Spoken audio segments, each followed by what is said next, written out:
5 o'clock in the morning is an unusual time for a member of the royal family to be issuing instructions for staff.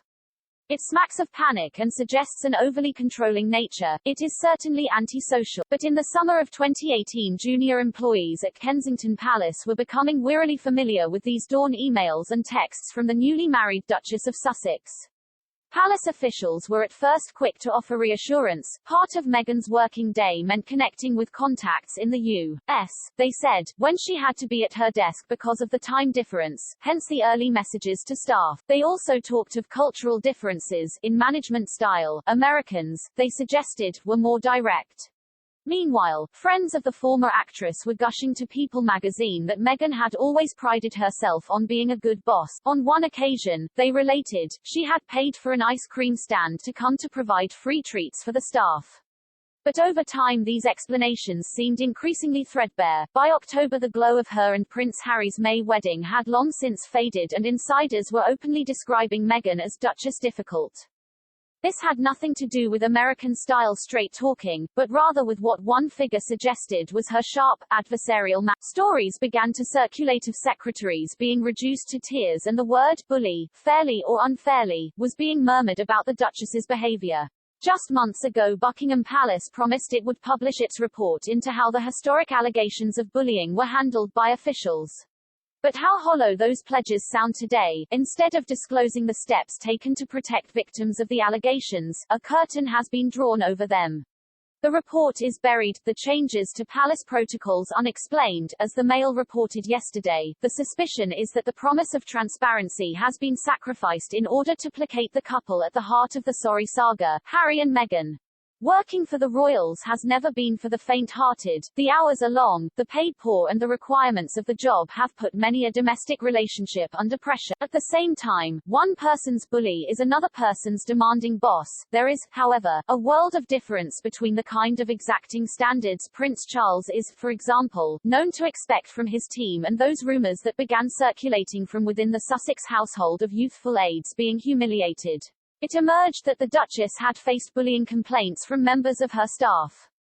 She was accused of driving two aides out of the household and of undermining the confidence of a third employee. Almost 4 years ago, in the autumn of 2018, the developments took a sensational turn when Jason Nath, the couple's communications secretary at the time, submitted a formal complaint about the claims in an apparent bid to protect his staff. As the man in charge of the couple's public image, Jason Nath was so alarmed by what he had heard that he set it down in an email, writing, "I am very concerned that the Duchess was able to bully two par out of the household in the past year. The treatment of X was totally unacceptable. The Duchess seems intent on always having someone in her sights.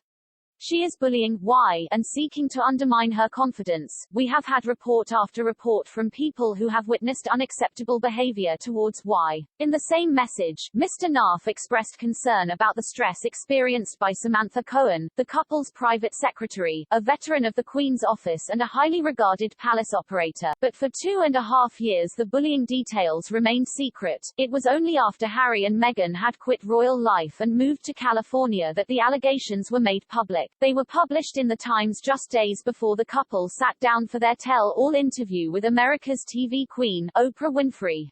In response, representatives for the Duchess said that it was being used by Buckingham Palace to peddle a wholly false narrative based on misleading and harmful misinformation. One former employee told the newspaper that they had been personally humiliated by the Duchess. It was claimed that staff would be reduced to tears with one aide telling a colleague in anticipation of a confrontation with the Duchess, "I can't stop shaking." An aide was reported saying it felt more like emotional cruelty and manipulation, which I guess could also be called bullying. Sources complained that little appeared to have been done by senior courtiers to address the complaints, despite allegations that members of staff, particularly young women, were being bullied to the point of tears.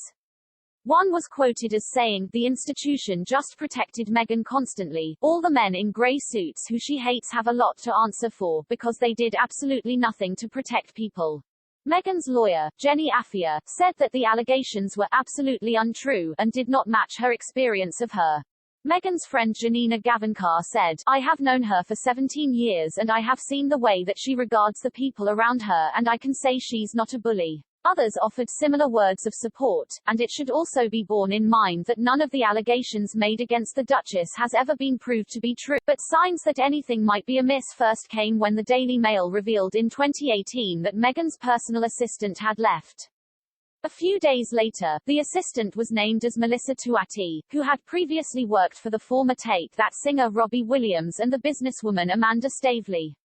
Miss Tuati, in fact, was not the first member of staff to leave. Another PA, also a young woman, who had been employed before Meghan and Harry married, had also suddenly quit. Both personal assistants signed non-disclosure agreements, standard practice for royal staff, and there is no suggestion that the Duchess tried to prevent them from speaking. All the same, the relaxed, easy-going atmosphere that many had found working for the Bachelor Prince had rapidly changed. A part-time employee, who was briefly attached to Harry's household, told me that before Meghan arrived, Harry would make morning coffee for his small staff. After the wedding, the Duchess insisted that a butler take over the coffee-making duties. Even so, precise details of what was alleged to be going on with the couple's staff was not widely known. It was all the more baffling because, on the surface, all seemed well. There had been hugely positive headlines for their first major overseas tour to Australia. Behind the scenes, senior officials were extremely concerned. Naft's intervention changed everything. His email was sent to Simon Case, then Prince William's private secretary and now the cabinet secretary at 10 Downing Street, after he discussed the matter with Samantha Carruthers, the head of human resources for the Prince of Wales at Clarence House. He said that Ms. Carruthers agreed with me on all counts that the situation was very serious, but he added pointedly, "I remain concerned that nothing will be done." The email to Case concluded with the damning line, "I questioned if the household policy on bullying and harassment applied to principals, i.e., royals, at the time that seemed the only logical explanation. It was certainly ironic that the courtiers, the very people whom Meghan complained were out to destroy her, the so-called men in grey suits, actually appeared to be the figures protecting her from the allegations. All the same, it is significant that the complaint should have been made by Jason Naft. American-born with a liberal outlook, he was educated at the London School of Economics and a university in New Zealand. If anyone could understand how difficult it could be for a modern, opinionated and socially aware young woman like fellow American Meghan Markle to adjust to royal life, it surely would have been Mr. Naft. Fast forward to June 2022 and now the sound of derision is becoming uncomfortably loud. 15 months after the matter became public and a little short of 4 years since the bullying claims were first privately raised, it is clear that the allegations are still being buried. The palace's internal inquiry into how claims of Meghan's belittling behavior were handled, which was announced in March last year, albeit with no focus on any specific allegations, will, conveniently, not be made public. In any event, as revealed yesterday by the Daily Mail, Sir Michael Stevens, Master of the Privy Purse, revealed that the inquiry was in fact a review, and that recommendations on HR policies and procedures had been taken forward.